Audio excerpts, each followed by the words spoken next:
Punjabi radio USA सुन रहे सारे हिमानयोग ਅਤੇ ਸਤਿਕਾਰ ਤੇ ਸਰੋਤਿਆਂ ਨੂੰ ਬਹੁਤ ਹੀ ਪਿਆਰ ਸਤਿਕਾਰ ਸਾਹਿਬ ਦੋਨੋਂ ਜੋੜ ਕੇ ਨਿੱਕੀ ਜਿਹੀ ਸਤਿ ਸ੍ਰੀ ਅਕਾਲ ਸਭ ਨੂੰ ਜੀ ਆਇਆਂ ਨੂੰ ਆਖਦੇ ਹਾਂ। ਇਸ ਤੋਂ ਪ੍ਰੋਗਰਾਮ ਖਬਰ ਤੇ ਨਜ਼ਰ ਦੇ ਵਿੱਚ ਆਪ ਸਭ ਦਾ ਨਿੱਘਾ ਸਵਾਗਤ ਹੈ। ਪ੍ਰੋਗਰਾਮ ਲੈ ਕੇ ਹਾਜ਼ਰ ਹੋ ਚੁੱਕੇ ਹਾਂ, ਆਪਣੇ ਨਾਲ ਜੁੜ ਚੁੱਕੇ ਨੇ ਇਸ ਟਾਈਮ ਮਿੰਟੂ ਗੁਰੂਸਰੀਆ ਜੀ ਮਲੋਟ ਸਟੂਡੀਓਜ਼ ਤੋਂ। ਮਿੰਟੂ ਜੀ ਨਿੱਘੀ ਜੀ ਆਇਆਂ ਨੂੰ ਪਿਆਰ ਭਰੀ ਸਤਿ ਸ੍ਰੀ ਅਕਾਲ ਜੀ। ਸ਼ੁਕਰੀਆ ਜੀ, ਸਾਰਿਆਂ ਨੂੰ ਸਤਿ ਸ੍ਰੀ ਅਕਾਲ ਜੀ। ਸਾਡੇ ਅੱਜ ਦੇ ਪ੍ਰੋਗਰਾਮ ਖਬਰ ਤੇ ਨਜ਼ਰ ਉਸ ਨੂੰ ਸਪਾਂਸਰ ਕਰਦੇ ਨੇ ਖਾਲਸਾ ਇੰਸ਼ੋਰੈਂਸ ਏਜੰਸੀ ਵਾਲੇ, ਜਿਨ੍ਹਾਂ ਦੇ ਕੋਲੋਂ ਤੁਸੀਂ ਹਰ ਇੱਕ ਤਰੀਕੇ ਦੀ ਇੰਸ਼ੋਰੈਂਸ ਕਰਵਾ ਸਕਦੇ ਹੋ। ਪੂਰੇ ਅਮਰੀਕਾ ਭਰ ਦੇ ਵਿੱਚ ਇੰਸ਼ੋਰੈਂਸ ਕਰਦੇ ਨੇ। ਇੰਸ਼ੋਰੈਂਸ ਬਾਰੇ ਪਤਾ ਕਰਨ ਲਈ ਕਾਲ ਕਰੋ ਨੰਬਰ 408-272-2500 ਦੇ ਉੱਤੇ। ਇਸ ਦੇ ਨਾਲ Krishan Dhanota university, Satpal Singh Tracy, Jassi Gill plumbing ਵਾਲੇ, Bakersfield, Major Singh Fresno, GN tire and lube ਵਾਲੇ, ਜਿਨ੍ਹਾਂ ਕੋਲ ਤੁਸੀਂ truck wash, oil change, air brake ਦਾ ਕੰਮ ਕਰਵਾ ਸਕਦੇ ਹੋ। ਨਵੇਂ ਪੁਰਾਣੇ ਟਾਇਰ ਵਾਜਿਬ ਕੀਮਤਾਂ ਦੇ ਉੱਤੇ ਖਰੀਦ ਸਕਦੇ ਹੋ। ਸੈਂਟਾਨੈਲਾ ਅਤੇ ਮੰਡੇਰਾ ਦੇ ਵਿੱਚ ਇਹਨਾਂ ਦੀਆਂ ਲੋਕੇਸ਼ਨਸ ਨੇ। ਹੋਰ ਜਾਣਕਾਰੀ ਲਈ ਕਾਲ ਨਿੰਮਾ ਸਹੋਤਾ 209-277-0113। ਨਾਲ ਹੀ ਸ਼ਿਕਾਗੋ ਪੀਜ਼ਾ ਵਿਦ ਟਵਿਸਟ ਵਾਲੇ, ਜਿਨ੍ਹਾਂ ਦੇ ਕੋਲੋਂ ਤੁਸੀਂ ਹਰ ਤਰ੍ਹਾਂ ਦਾ veg, non veg, Indian style pizza order ਕਰ ਸਕਦੇ ਹੋ। ਪੀਜ਼ਾ ਆਰਡਰ ਕਰਨ ਦੇ ਲਈ ਇਹਨਾਂ ਦੀਆਂ ਬਹੁਤ ਸਾਰੀਆਂ ਲੋਕੇਸ਼ਨਸ ਦੀ ਜਾਣਕਾਰੀ ਲਈ ਵੈਬਸਾਈਟ ਵਿਜ਼ਿਟ ਕਰੋ chicagopizzatwist.com। 15% ਡਿਸਕਾਊਂਟ ਦੇ ਲਈ ਕੂਪਨ ਕੋਡ 1313 ਦਾ ਇਸਤੇਮਾਲ ਕਰ ਸਕਦੇ ਹੋ। ਨਾਲ ਹੀ West Coast truck driving school Fresno ਵਾਲੇ, ਜਿਹੜੇ ਕਿ ਤੁਹਾਨੂੰ ਟਰੱਕ ਦਾ ਲਾਇਸੈਂਸ ਬਹੁਤ ਹੀ ਵਧੀਆ ਸਿਖਲਾਈ ਦੇ ਕੇ ਬਹੁਤ ਹੀ ਘੱਟ ਸਮੇਂ ਦੇ ਵਿੱਚ ਲਾਇਸੈਂਸ ਲੈ ਕੇ ਦਿੰਦੇ ਹਨ। ਉਸ ਦੇ ਬਾਰੇ ਜਾਣਕਾਰੀ ਲਈ ਕਾਲ ਅਜੀਤ ਅਟਵਾਲ 559-374-4541। ਇਹਨਾਂ ਸਾਰਿਆਂ ਦਾ ਬਹੁਤ ਬਹੁਤ ਧੰਨਵਾਦ। ਜੇਕਰ ਹੋਰ ਵੀ ਕੋਈ ਕਾਰੋਬਾਰ ਜਾਂ ਕੋਈ ਜਣਾ ਇਸ ਪ੍ਰੋਗਰਾਮ ਨੂੰ ਸਹਿਯੋਗ ਕਰਨਾ ਚਾਹੁੰਦੇ ਹੋ, ਸਪਾਂਸਰ ਕਰਨਾ ਚਾਹੁੰਦੇ ਹੋ, ਸੰਪਰਕ ਕਰੋ 408-722-7698 ਦੇ ਉੱਤੇ। ਗੱਲਬਾਤ ਦਾ ਸਿਲਸਿਲਾ ਮਿੰਟੂ ਜੀ ਸ਼ੁਰੂ ਕਰਦੇ ਹਾਂ। ਯੂਪੀ ਦੇ ਸਪਾ ਬਸਪਾ ਫਾਰਮੂਲੇ ਨੇ ਕਾਂਗਰਸ ਨੂੰ ਵਕਤ ਪਾਇਆ।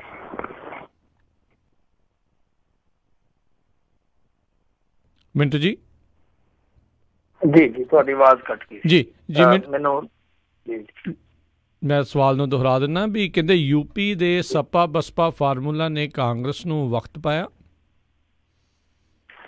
ਦੇਖੋ, ਅਧਿਕਾਰਤ ਤੌਰ ਤੇ ਹਾਲੇ ਕੁਛ ਨਹੀਂ ਕਿਹਾ ਜਾ ਸਕਦਾ, ਪਰ ਜੋ ਅਨਆਫੀਸ਼ੀਅਲੀ ਸੂਚਨਾਵਾਂ ਨੇ ਉਹਦੇ ਆਧਾਰ ਤੇ ਕਾਂਗਰਸ ਲਈ ਇਹ ਜਿਹੜੀ ਹੈ ਕਹਿ ਸਕਦੇ ਹਾਂ ਕਿ ਆਪਾਂ ਫਿਕਰਮੰਦੀ ਵਾਲੀ ਗੱਲ ਆ।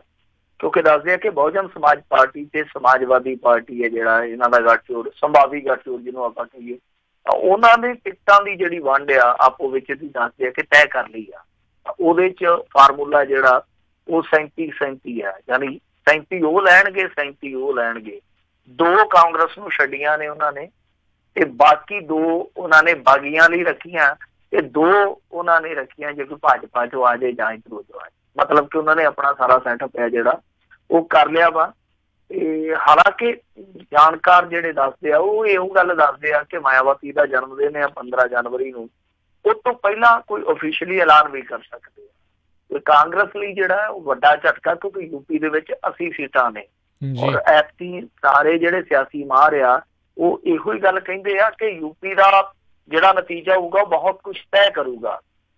ਮਤਲਬ ਜਿੱਦਾਂ ਅੱਗੇ ਇਹਨਾਂ ਨੇ ਭਾਰਤੀ ਜਨਤਾ ਪਾਰਟੀ ਵਾਲਿਆਂ ਨੇ ਉੱਥੇ ਸਾਰਾ ਮੇਲਾ ਲੁੱਟ ਲਿਆ ਸੀਗਾ, ਐਤਕੀ ਓਦਾਂ ਦੀ ਗੱਲ ਹੈ ਨੀ ਗੀ ਯੂਪੀ ਦੇ ਵਿੱਚ। ਤਾਂ ਯੂਪੀ ਦੇ ਵਿੱਚ ਸੀਟਾਂ ਦੀ ਬਹੁਤ ਆਤ ਆ, 80 ਸੀਟਾਂ ਬਹੁਤ ਹੁੰਦੀਆਂ। ਤਾਂ ਜੇ ਕਾਂਗਰਸ ਨੂੰ ਮੰਨ ਲਓ ਅੱਡ ਚੱਲਣਾ ਪੈਂਦਾ, ਹਾਲਾਂਕਿ ਕਾਂਗਰਸ ਵੀ ਜਿਹੜਾ ਹੈਗਾ ਉਹਦਾ ਚਾਚਾ ਅਖਿਲੇਸ਼ ਦਾ ਸ਼ਿਵਪਾਲ, ਉਹਦੇ ਤੇ ਡੋਰੇ ਪਾਉਣ ਡਈ ਆ ਕਿ ਜੇ ਮੰਨ ਲਓ ਅੱਡ ਜਾਂਦੇ ਆ ਤਾਂ ਉਸ ਸੂਰਤ ਦੇ ਵਿੱਚ ਅਸੀਂ ਕੋਈ ਮਾੜੀ ਮੋਟੀ ਆਪਣੀ ਜਿਹੜੀ ਇੱਜ਼ਤ ਹੈ ਉਹ ਕਿੱਦਾਂ ਬਚਾਈਏ ਯੂਪੀ ਦੇ ਵਿੱਚ, ਉਹ ਵੀ ਸੋਚ ਕੇ ਚੱਲਦੇ ਪਏ ਕਿ ਇਹਨਾਂ ਦਾ ਨੁਕਸਾਨ ਕਿਸ ਤਰ੍ਹਾਂ ਕਰਨਾ। ਹਾਲਾਂਕਿ ਇਹਨਾਂ ਦਾ ਪਹਿਲਾਂ ਤੇ ਅਲਾਇੰਸ ਜਿਹੜਾ ਉਹ ਤਕਰੀਬਨ ਹੋ ਗਿਆ ਹੀ, ਬਾਅਦ ਦੇ ਵਿੱਚ ਕੁਛ ਗੱਲਾਂ ਇੱਦਾਂ ਦੀਆਂ ਵਾਪਰੀਆਂ, ਬਾਰਗੇਨਿੰਗ ਜਿਹਨੂੰ ਆਪਾਂ ਕਹਿ ਦਿੰਦੇ ਹਾਂ, ਉਹ ਚੱਲਦੀ ਹੁੰਦੀ ਆ ਸਿਆਸੀ ਪਾਰਟੀਆਂ 'ਚ। ਮੱਧ ਪ੍ਰਦੇਸ਼ ਦੇ ਵਿੱਚ, ਰਾਜਸਥਾਨ ਦੇ ਵਿੱਚ ਪਹਿਲਾਂ ਮਾਇਆਵਤੀ ਨੇ ਇਹਨਾਂ ਨੂੰ ਬਾਹਰੋਂ ਸਮਰਥਨ ਦਿੱਤਾ, ਬਾਅਦ ਦੇ ਵਿੱਚ ਧਮਕੀ ਦੇ ਦਿੱਤੀ ਕਿ ਮੈਂ ਵਾਪਸ ਲੈ ਲੈਣਾ।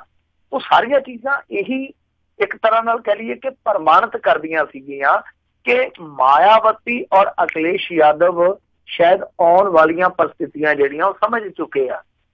ਤਾਂ ਉਹਨਾਂ ਨੂੰ ਇਹੋ ਹੀ ਲੱਗਦਾ ਕਿ ਭਾਰਤੀ ਜਨਤਾ ਪਾਰਟੀ ਨੂੰ ਅਸੀਂ ਸਮਰਥਨ ਨਹੀਂ ਦੇਵਾਂਗੇ। ਇਹ ਤੇ ਤੈਅ ਹੀ ਆ ਕਿ ਭਾਰਤੀ ਜਨਤਾ ਪਾਰਟੀ ਨਾਲੋਂ ਰਲਦੇ ਆ ਤੇ ਬਹੁਤ ਮਿੱਟੀ ਹੋਊਗੀ। ਉਹਨਾਂ ਦਾ ਸ਼ਾਇਦ ਇਹੋ ਹੀ ਤਰਕ ਆ ਆਪਣੇ ਆਪ ਦੇ ਅੱਗੇ ਕਿ ਕਿਉਂ ਨਾ ਅਸੀਂ ਇੱਥੋਂ ਸੀਟਾਂ ਦਾ ਇੱਕ ਵਾਰੀ ਵੱਡਾ ਗੱਫਾ ਹੁੰਜ ਲਈਏ।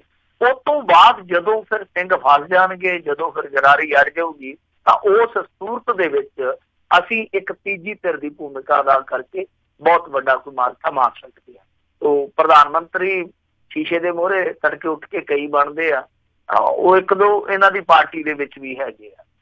ਉਹ ਇੱਕ ਦੋ ਪਾਰਟੀਆਂ 'ਚ ਕਹਿਣਾ ਚਾਹੀਦਾ ਕਿ ਇੱਕ ਦੋ ਇਹਨਾਂ ਦੇ ਵੀ ਉਮੀਦਵਾਰ ਹੈਗੇ ਆ। ਤਾਂ ਲੱਗਦਾ ਉਹ ਆ ਕਿ ਜਿੱਦਾਂ ਹੁਣ ਇਹ ਸੂਚਨਾਵਾਂ ਆਉਂਦੀਆਂ ਪਈਆਂ, ਕਾਂਗਰਸ ਦੇ ਨਾਲ ਇਹਨਾਂ ਦਾ ਜਿਹੜਾ ਗੱਠਜੋੜ ਹੈ ਯੂਪੀ ਦੇ ਵਿੱਚ ਨੇਪਰੇ ਚੜ੍ਹਨਾ ਔਖਾ, ਪਰ ਫਿਰ ਵੀ ਰਾਜਨੀਤੀ 'ਚ ਕੁਛ ਨਹੀਂ ਕਿਹਾ ਜਾ ਸਕਦਾ।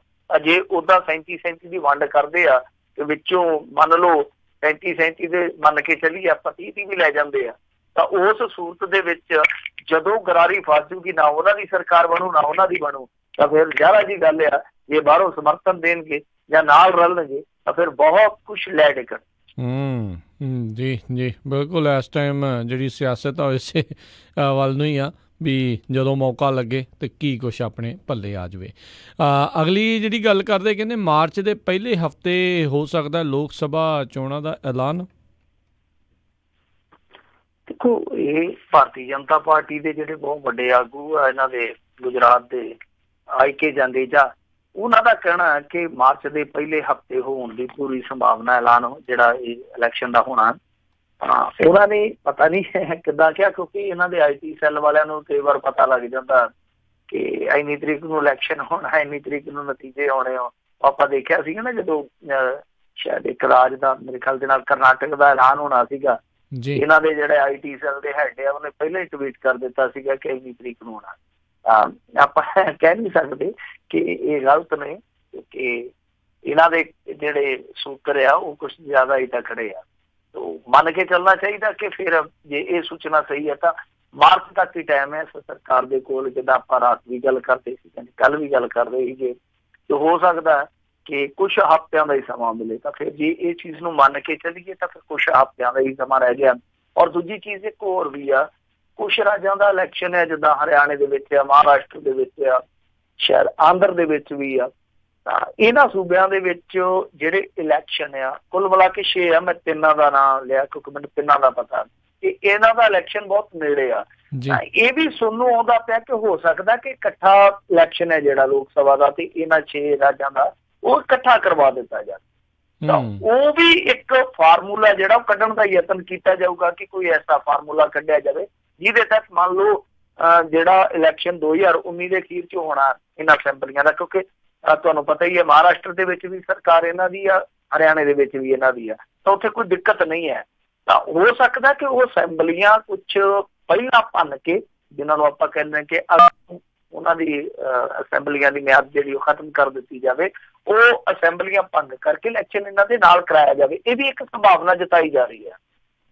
ਤਾਂ ਹੁਣ ਇਹ ਦੇਖਣਾ ਦਿਲਚਸਪ ਹੋਊਗਾ ਕਿ ਕੀ ਇਸ ਮਾਮਲੇ ਦੇ ਵਿੱਚ ਕੋਈ ਸਟੈਪ ਚੁੱਕਿਆ ਜਾਂਦਾ ਜਾਂ ਲੋਕ ਸਭਾ ਦਾ ਇਕੱਲਾ ਇਲੈਕਸ਼ਨ ਹੁੰਦਾ। ਤਾਂ ਕੁਛ ਲੋਕ ਇਹ ਕਹਿੰਦੇ ਆ ਕਿ ਸ਼ਾਇਦ ਦਾ ਤਾਂ ਘੱਟੋ ਘੱਟ ਨਾਲ ਕਰਾਉਣਾ ਚਾਹੀਦਾ। ਚਲੋ ਜਿੰਨਾ ਕੁ ਖਰਚਾ ਬਚਦਾ ਆਪ ਪੂਰੇ ਦੇਸ਼ ਦਾ, ਤੇ ਇਹ ਬਰੋਬਰ ਇਲੈਕਸ਼ਨ ਨਹੀਂ ਹੋ ਸਕਦਾ ਕਿਉਂਕਿ ਸੰਭਵ ਨਹੀਂ ਹੈ, ਨਾ ਕੋਸ਼ਿਸ਼ ਕੀਤੀ ਸੀ ਕਿ ਚਲੋ ਜਿੰਨੇ ਕੁ ਰਾਜ ਨਾਲ ਰਲਦੇ ਆ ਉਹ ਰਲਾ ਲਏ ਜਾਣ। ਤਾਂ ਏਦਾਂ 1 2 3 ਇਲੈਕਸ਼ਨਾਂ ਤੋਂ ਬਾਅਦ ਹੌਲੀ ਹੌਲੀ ਫਿਰ ਇਹ ਸਾਰੀਆਂ ਅਸੈਂਬਲੀਆਂ ਦੀਆਂ ਚੋਣਾਂ ਜਿਹੜੀਆਂ ਉਹ ਨਾਲ ਕਰ ਲਈਆਂ ਜਾਣ। ਸੋ ਇੱਕ ਤਰ੍ਹਾਂ ਨਾਲ ਕਹਿ ਲਈਏ ਹੁਣ ਭਾਰਤੀ ਜਨਤਾ ਪਾਰਟੀ ਵਾਲਿਆਂ ਨੇ ਰਵਾਨਗੀ ਪਾ ਦਿੱਤੀ ਹੈ, ਪਾਣੀ ਦੇ ਵਿੱਚ ਖੜੇ, ਪਾਣੀ ਦੇ ਵਿੱਚ ਢੀ ਮਾਰ ਕੇ। ਤਾਂ ਹੁਣ ਦੇਖਦੇ ਕਦੋਂ ਐਲਾਨ ਹੁੰਦਾ, ਪਰ ਐਲਾਨ ਤੇ ਲਗਭਗ ਹੋ ਚੁੱਕਾ। ਪ੍ਰਧਾਨ ਮੰਤਰੀ ਨਵੇਂ ਸਾਲ ਤੋਂ ਬਾਅਦ ਜਿਵੇਂ ਪੰਜਾਬ ਦੇ ਵਿੱਚ ਰੈਲੀ ਕਰਕੇ ਗਿਆ, ਫਿਰ ਉਸ ਤੋਂ ਬਾਅਦ ਹੁਣ ਜਿੱਦਾਂ ਐਲਾਨ ਹੁੰਦਾ ਹੈ ਕਿ ਅਰਵਿੰਦ ਕੇਜਰੀਵਾਲ ਨੇ ਆਉਣਾ, ਉਧਰੋਂ ਕਾਂਗਰਸੀ ਇਹ ਕਹਿੰਦੀ ਹੈ ਕਿ ਰਾਹੁਲ ਗਾਂਧੀ ਨੇ ਵੀ ਪੰਜਾਬ 'ਚ ਆਉਣਾ। ਐਲਾਨ ਤੇ ਤਕਰੀਬਨ ਹੋ ਚੱਲਾ, ਬਸ ਹੁਣ ਸਿਰਫ ਤੇ ਸਿਰਫ ਤਰੀਕ ਦਾ ਇੰਤਜ਼ਾਰ ਹੈ ਕਿ ਤਰੀਕ ਕਿਹੜੀ ਹੋਊ। ਜੀ ਜੀ ਜੀ ਜੀ ਅਗਲੀ ਮਿੰਟੂ ਜੀ ਗੱਲ ਕਰਦੇ, ਕਹਿੰਦੇ ਭਾਰਤੀ ਵਿਗਿਆਨ ਕਾਂਗਰਸ ਦੇ ਵਿੱਚ ਨਵਾਂ ਅਧਿਆਇ ਸ਼ੁਰੂ ਹੋਇਆ। ਦੇਖੋ, ਇਹ ਜਿਹੜੀ ਭਾਰਤੀ ਵਿਗਿਆਨ ਕਾਂਗਰਸ ਆ, ਇਹ ਤੇ ਮੇਰੇ ਖਿਆਲ ਦੇ ਨਾਲ ਕੁਛ ਇਹੋ ਜਿਹੀਆਂ ਕਾਢਾਂ ਕੱਢ ਲਿਆਈ ਆ, ਇਹੋ ਜਿਹੀਆਂ ਖੋਜਾਂ ਕੱਢ ਲਿਆਈ ਆ ਕਿ ਸਾਰੇ ਸੋਚਣ ਲਈ ਮਜਬੂਰ ਆ ਕਿ ਇਹ ਭਾਰਤੀ ਵਿਗਿਆਨ ਕਾਂਗਰਸ ਆ ਜਾਂ ਭਾਰਤੀ ਵਿਗਿਆਨ ਨੁਕਸਾਨ ਕਾਂਗਰਸ ਆ। ਖੈਰ ਤੁਹਾਨੂੰ ਪਤਾ ਹੀ ਹੈ ਲਵਲੀ ਯੂਨੀਵਰਸਿਟੀ ਦੇ ਵਿੱਚ ਭਾਰਤੀ ਵਿਗਿਆਨ ਕਾਂਗਰਸ ਚੱਲਦੀ ਪਈ ਆ। ਇਹ ਪਿਛਲੇ ਸਾਲ ਰੱਦ ਕਰਨੀ ਪਈ ਸੀਗੀ ਕਿਉਂਕਿ ਇਹ ਮੇਰੇ ਖਿਆਲ ਦੇ ਨਾਲ ਆਂਧਰਾ ਪ੍ਰਦੇਸ਼ ਦੇ ਵਿੱਚ ਸੀਗੀ। ਤਾਂ ਉੱਥੇ ਵਿਰੋਧ ਦੀ ਸੰਭਾਵਨਾ ਸੀ, ਨਰਿੰਦਰ ਮੋਦੀ ਉੱਥੇ ਗਿਆ ਨਹੀਂ ਸੀਗਾ। ਤਾਂ ਜਿਹੜਾ ਪਿਛਲਾ ਸਾਲ ਸ਼ੁਰੂ ਹੋਇਆ ਸੀਗਾ, ਤਾਂ ਉਸ ਮੌਕੇ ਤੇ ਇਹ ਜਿਹੜਾ ਪ੍ਰਧਾਨ ਮੰਤਰੀ, ਜਿਹਨੂੰ ਆਪਾਂ ਘੁਮੱਕੜ ਪ੍ਰਧਾਨ ਮੰਤਰੀ ਵੀ ਕਹਿ ਦਿੰਦੇ ਹਾਂ, ਘੁੰਮਣ ਫਿਰਨ ਦਾ ਸ਼ੌਂਕੀ ਆ, ਤਾਂ ਉੱਥੇ ਗਿਆ ਨਹੀਂ ਸੀਗਾ ਕਿਉਂਕਿ ਵਿਰੋਧ ਦੀ ਇੱਕ ਸੰਭਾਵਨਾ ਬਣ ਚੁੱਕੀ। ਤਾਂ ਐਤਕੀ ਲਵਲੀ ਯੂਨੀਵਰਸਿਟੀ ਜਲੰਧਰ ਦੇ ਵਿੱਚ ਇਹ ਭਾਰਤੀ ਵਿਗਿਆਨ ਕਾਂਗਰਸ ਹੋ ਰਹੀ ਆ। ਤੁਹਾਨੂੰ ਯਾਦ ਹੀ ਹੋਣਾ ਥੋੜੇ ਦਿਨ ਪਹਿਲਾਂ ਜਦੋਂ ਰੈਲੀ ਹੋਈ ਸੀ ਤੇ ਪ੍ਰਧਾਨ ਮੰਤਰੀ ਬਕਾਇਦਾ ਪਹਿਲਾਂ ਲਵਲੀ ਯੂਨੀਵਰਸਿਟੀ 'ਚ ਗਿਆ ਸੀਗਾ। ਤਾਂ ਉੱਥੇ ਹੁਣ ਪਹੁੰਚੇ ਹੋਏ ਆ ਆਂਧਰਾ ਯੂਨੀਵਰਸਿਟੀ ਦੇ ਵਾਈਸ ਚਾਂਸਲਰ GN ਰਾਓ। ਤਾਂ ਉਹਨਾਂ ਨੇ ਕੁਛ ਤਕੜੀਆਂ ਕਾਢਾਂ ਦਾ ਜ਼ਿਕਰ ਕੀਤਾ, ਉਹ ਜ਼ਰਾ ਸੁਣ ਲਓ ਤੁਸੀਂ ਵੀ ਭਾਰਤੀ ਵਿਗਿਆਨ ਤੇ ਥੋੜਾ ਜਿਹਾ ਨਾਜ਼ ਕਰੋਗੇ। ਉਹ ਕਹਿੰਦੇ ਕਿ ਕੌਰਵਾਂ ਦੇ ਜਨਮ ਦਾ ਕਾਰਨ ਸਟੈਮ ਸੈੱਲ ਤੇ ਟੈਸਟ ਟਿਊਬ ਟੈਕਨੋਲੋਜੀ ਸੀ। ਰਾਵਣ ਕੋਲ ਕਹਿੰਦੇ ਕਿ 24 ਪ੍ਰਕਾਰ ਦੇ ਹਵਾਈ ਜਹਾਜ਼ ਸਨ ਤੇ ਇਹਨਾਂ ਲਈ ਲੰਕਾ 'ਚ ਕਈ ਹਵਾਈ ਅੱਡੇ। ਭਗਵਾਨ ਰਾਮ ਕੋਲ ਕਈ ਕਿਸਮ ਦੇ ਅਸਤਰ ਸ਼ਾਸਤਰ ਸਨ ਜਿਹੜੇ ਆਪਣੇ ਨਿਸ਼ਾਨੇ ਦਾ ਪਿੱਛਾ ਕਰਕੇ ਫੁੰਡ ਕੇ ਵਾਪਸ ਉਹਨਾਂ ਦੇ ਕੋਲ ਪਰਤ ਆਇਆ ਕਰਦੇ। ਇਹ ਇਸ ਗੱਲ ਦੀ ਗਵਾਹੀ ਹੈ ਕਿ ਭਾਰਤ ਦੇ ਕੋਲ ਗਾਈਡਡ ਮਜ਼ਾਇਲ ਦਾ ਕਨਸੈਪਟ ਜਿਹੜਾ ਸੀਗਾ ਉਹ ਹਜ਼ਾਰਾਂ ਸਾਲ ਪੁਰਾਣਾ ਹੈ। ਸੋ ਤੁਹਾਨੂੰ ਮਾਣ ਹੋਣਾ ਚਾਹੀਦਾ ਕਿ ਇਸ ਦੇਸ਼ ਦੇ ਵਿੱਚ ਇਹੋ ਜਿਹੇ ਲੋਕ ਪਏ ਆ। ਇਹੋ ਜਿਹੀ ਵਿਗਿਆਨ, ਇਹੋ ਜਿਹਾ ਗਿਆਨ ਹੈ ਜਿਹੜਾ ਮੇਰੇ ਖਿਆਲ ਦੇ ਨਾਲ ਦੁਨੀਆ 'ਚ ਕਿਤੇ ਨਹੀਂ ਮਿਲੇਗਾ। ਸੋ ਇਹ ਆਂਧਰਾ ਯੂਨੀਵਰਸਿਟੀ ਦੇ ਵਾਈਸ ਚਾਂਸਲਰ ਆ ਜਿਨ੍ਹਾਂ ਨੇ ਇਹ ਬਹੁਤ ਮੈਂ ਕਹੂੰਗਾ ਕਿ ਆਲਾ ਦਰਜੇ ਦੀਆਂ ਗੱਲਾਂ ਜਿਹੜੀਆਂ ਉਹ ਸਾਡੇ ਸਾਹਮਣੇ ਕੀਤੀਆਂ। ਖੈਰ ਪਤਾ ਨਹੀਂ ਭਾਰਤ ਜਿਹੜਾ ਆ ਉਹ ਬੈਕ ਗੇਅਰ 'ਚ ਪਾ ਕੇ ਪਿਛਲੀਆਂ ਸਦੀਆਂ ਨੂੰ ਤੁਰਿਆ ਜਾਂਦਾ। ਕਦੇ ਉੱਠ ਕੇ ਜੱਜ ਕਹਿ ਦਿੰਦਾ ਕਿ ਮੋਰਨੀ ਹੈ ਜਿਹੜੀ ਉਹ ਮੋਰ ਦੇ ਹੰਝੂਆਂ ਨਾਲ ਗਰਭਵਤੀ ਹੋ ਜਾਂਦੀ ਆ। ਕਦੀ ਉਹ ਬੱਤਕਾਂ ਵਾਲਾ ਕਹਿ ਦਿੰਦੇ ਕਿ ਪਾਣੀ ਨੂੰ ਆਕਸੀਜਨ ਦਿੰਦੀਆਂ ਨੇ। ਕਦੀ ਕੁਛ ਸਮਝ ਤੋਂ ਪਰੇ ਕੀ ਚੱਲਦਾ ਪਿਆ। ਪਰ ਭਾਰਤੀ ਵਿਗਿਆਨ ਕਾਂਗਰਸ ਦੇ ਵਿੱਚ ਐਸਾ ਵਿਗਿਆਨ ਮੇਰੇ ਖਿਆਲ ਦੇ ਨਾਲ ਇਹ ਵਿਗਿਆਨ ਦਾ ਨੁਕਸਾਨ ਹੀ ਹੈ।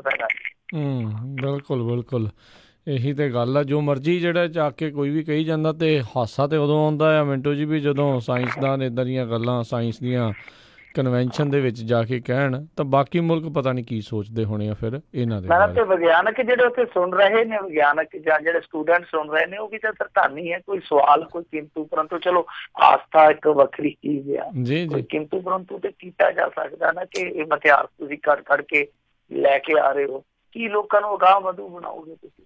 ਜੀ ਤੇ ਲੋਕੀ ਐਵੇਂ ਮਿਲੀਅਨਸ ਬਿਲੀਅਨ ਡਾਲਰ ਜਿਹੜੇ ਇਹਨਾਂ ਸਾਰੀਆਂ ਨਵੀਆਂ ਚੀਜ਼ਾਂ ਦੇ ਉੱਤੇ ਖੋਜਣ ਦੇ ਵਿੱਚ ਲੱਗੇ ਹੋਏ ਆ। ਉਹਨਾਂ ਨੂੰ ਇਹ ਪੁਰਾਣੇ ਫਿਰ ਜੇ ਬਣਾਏ ਸੀ ਤੇ ਉਹਨਾਂ ਨੇ ਕਿਤੇ ਦਸਤਾਵੇਜ਼ ਵੀ ਫਿਰ ਬਣਾਏ ਹੋਣੇ ਆ, ਉਹ ਲੱਭਣੇ ਚਾਹੀਦੇ ਆ। ਫਿਰ ਬਾਕੀਆਂ ਨੂੰ ਵੀ ਜਿਹੜਾ ਕੰਮ ਸੌਖਾ ਹੋ ਜਾਊਗਾ।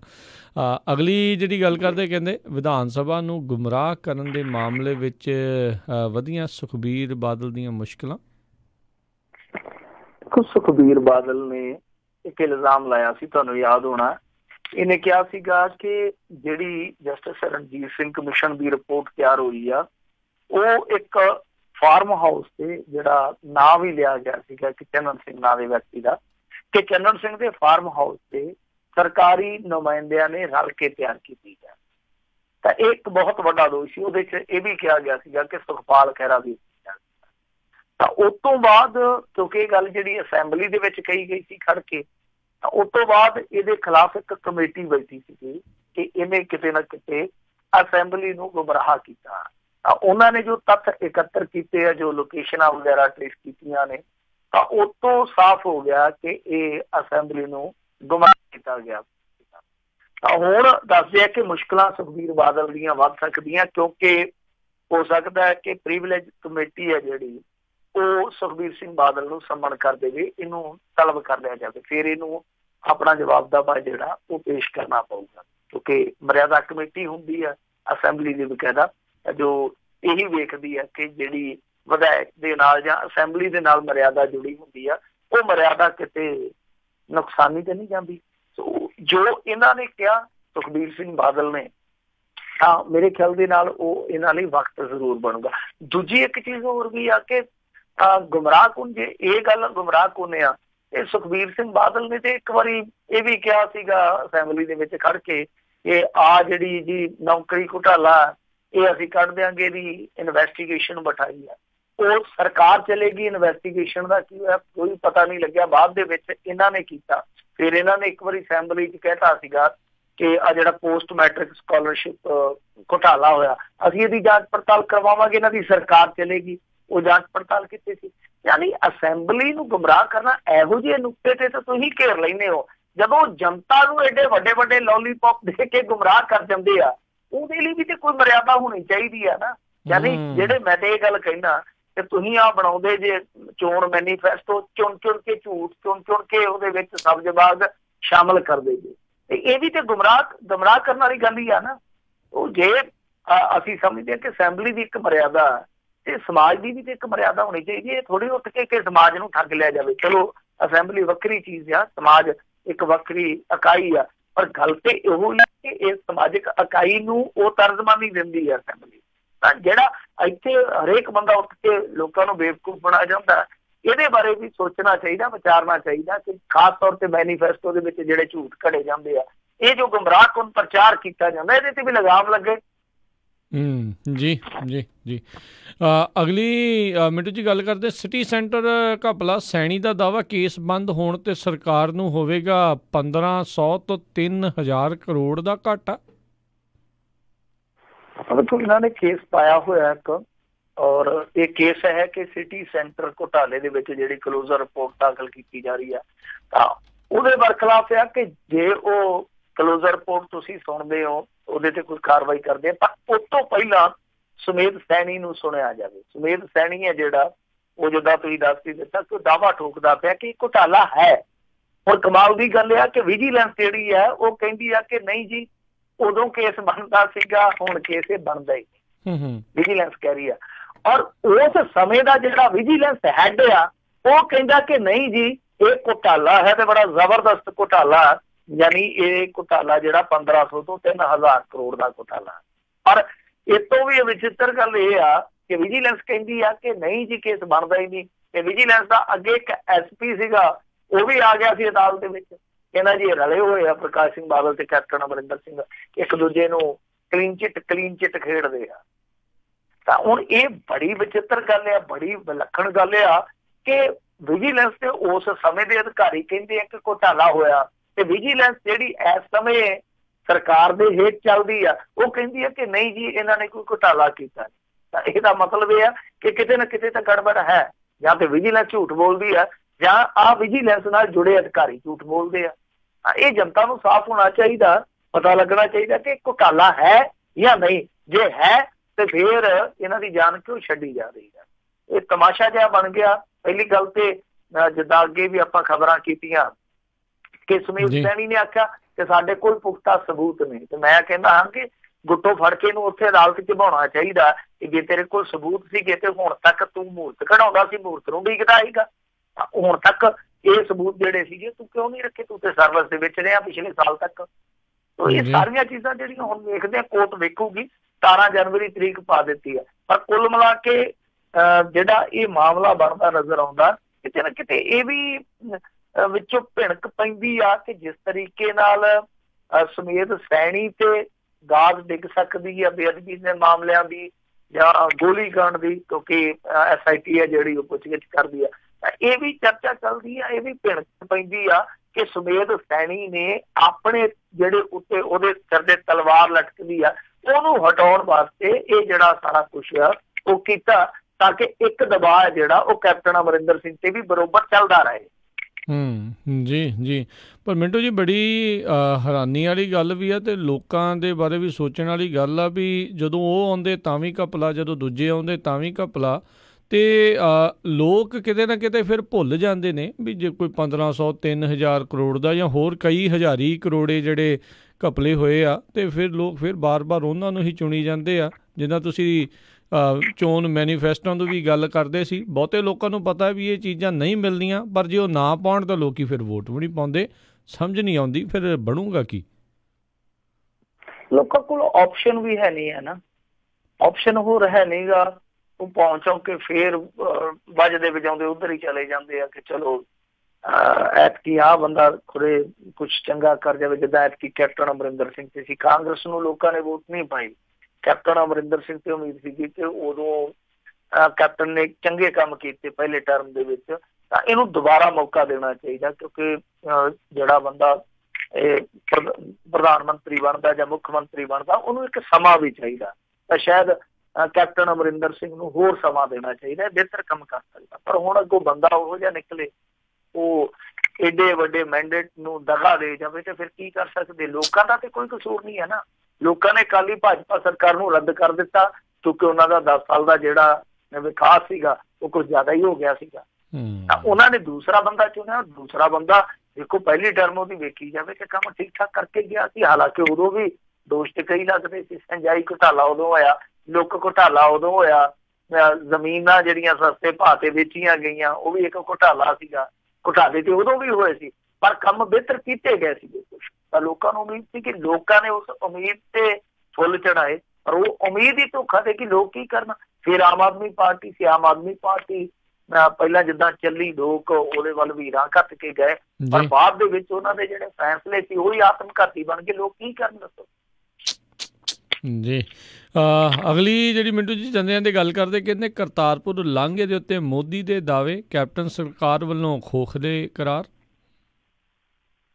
ਦੇਖੋ ਇਹਨਾਂ ਦੇ ਜਿਹੜੇ ਦਾਅਵੇ ਆ ਉਹ ਵਾਕਈ ਜਿੱਦਾਂ ਇਹਨਾਂ ਨੇ ਖੋਖਲੇ ਕਰਾਰ ਸ਼ਬਦ ਇਸਤੇਮਾਲ ਕੀਤਾ ਉਦਾਂ ਦੇ ਹੀ ਆ ਕਿਉਂਕਿ ਇਹ ਤੇ ਕਹਿੰਦੇ ਸੀਗੇ ਕਿ 4 ਮਹੀਨਿਆਂ ਦੇ ਵਿੱਚ ਅਸੀਂ ਸਾਰਾ ਕਾਂਟਾ ਖਿੱਚ ਦੇਣਾ।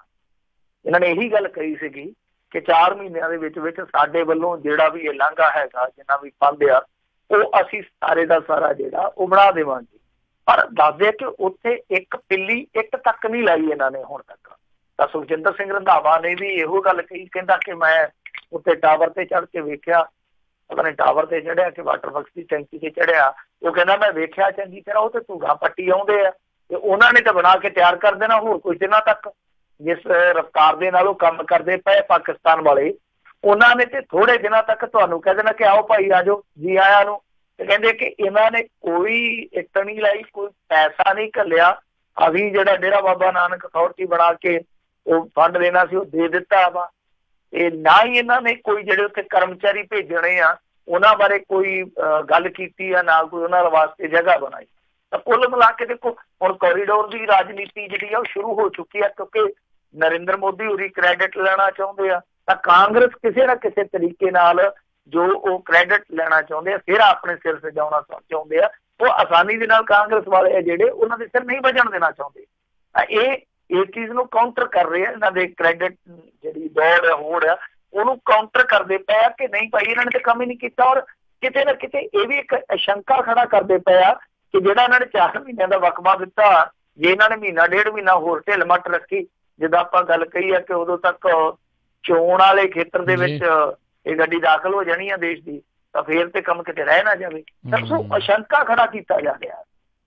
ਤਾਂ ਸਿੱਧੇ ਤੌਰ ਤੇ ਨਹੀਂ ਕਹਿੰਦੇ ਕਿ ਇਹਨਾਂ ਨੇ ਕਰਨਾ ਕੱਖ ਨਹੀਂ ਹੈ ਪਰ ਅਸਿੱਧੇ ਤੌਰ ਤੇ ਕਿਤੇ ਨਾ ਕਿਤੇ ਆਸ਼ੰਕਾ ਖੜਾ ਕਰਦੇ ਪਏ ਆ ਕਿ ਹੋ ਸਕਦਾ ਇਹਨਾਂ ਦਾ ਕੰਮ ਹੈ ਜਿਹੜਾ ਉਹ ਰਹਿ ਜਾਵੇ। ਹੁਣ ਅਕਾਲੀਆਂ ਨੂੰ ਇਸ ਗੱਲ ਦੇ ਵਿੱਚ ਆਉਣਾ ਚਾਹੀਦਾ ਕਿਉਂਕਿ ਉਹ ਇਸ ਤਰ੍ਹਾਂ ਦੀ ਰਾਜਨੀਤੀ ਕਰਦੇ ਆ, ਕ੍ਰੈਡਿਟ ਵਾਰ ਦੇ ਵਿੱਚ ਉਹ ਵੀ ਸ਼ਾਮਲ ਰਹੇ ਆ। ਤੇ ਜੇ ਮੰਨ ਲਓ ਇਹ ਥਿੜਕਦੇ ਇਸ ਚੀਜ਼ ਤੋਂ ਕਿ 4 ਮਹੀਨੇ ਦੇ ਵਿੱਚ ਜਿੱਦਾਂ ਇਹਨਾਂ ਨੇ ਆਖਿਆ ਸੀ ਅਸੀਂ ਕੋਰੀਡੋਰ ਜਿਹੜਾ ਉਹ ਸਾਰਾ ਇੱਧਰਲੇ ਪਾਸੇ ਤਿਆਰ ਕਰ ਦੇਵਾਂਗੇ, ਜੇ ਇਸ ਗੱਲ ਤੋਂ ਥਿੜਕਦੇ ਤਾਂ ਸਭ ਤੋਂ ਜ਼ਿਆਦਾ ਮੇਰੇ ਖਿਆਲ ਦੇ ਨਾਲ ਨੁਕਸਾਨ ਅਕਾਲੀਆਂ ਨੂੰ ਹੀ ਹੋਣਾ। ਅਕਾਲੀ ਤੇ ਪਹਿਲਾਂ ਹੀ ਇਸ ਪੋਜੀਸ਼ਨ 'ਚ ਨੇ ਕਿ ਹੋਰ ਨੁਕਸਾਨ ਝੱਲ ਹੀ ਨਹੀਂ ਸਕਦੇ।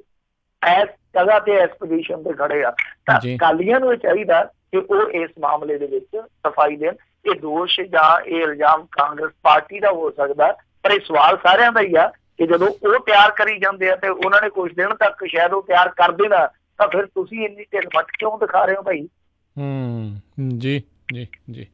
ਤੇ ਮਿੰਟੂ ਜੀ ਬਹੁਤ ਬਹੁਤ ਤੁਹਾਡਾ ਧੰਨਵਾਦ, ਤੁਸੀਂ ਸਾਡੇ ਨਾਲ ਜੁੜੇ ਇਹਨਾਂ ਖਬਰਾਂ ਬਾਰੇ ਸਾਨੂੰ ਜਾਣਕਾਰੀ ਦਿੱਤੀਆਂ। ਅਗਲੀ ਵਾਰ ਤੱਕ ਲਈ ਬੜੀ ਮਿਹਰਬਾਨੀ, ਪਿਆਰ ਭਰੀ ਸਤਿ ਸ਼੍ਰੀ ਅਕਾਲ ਜੀ।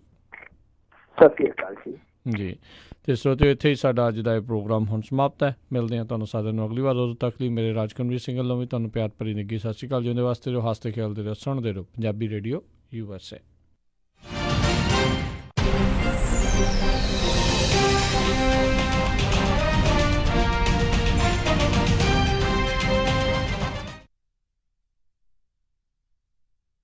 ਸੈਕਰਾਮੈਂਟੋ ਨੋਥੋਮਸ ਏਰੀਆ ਦੇ ਵਿੱਚ ਬਹੁਤ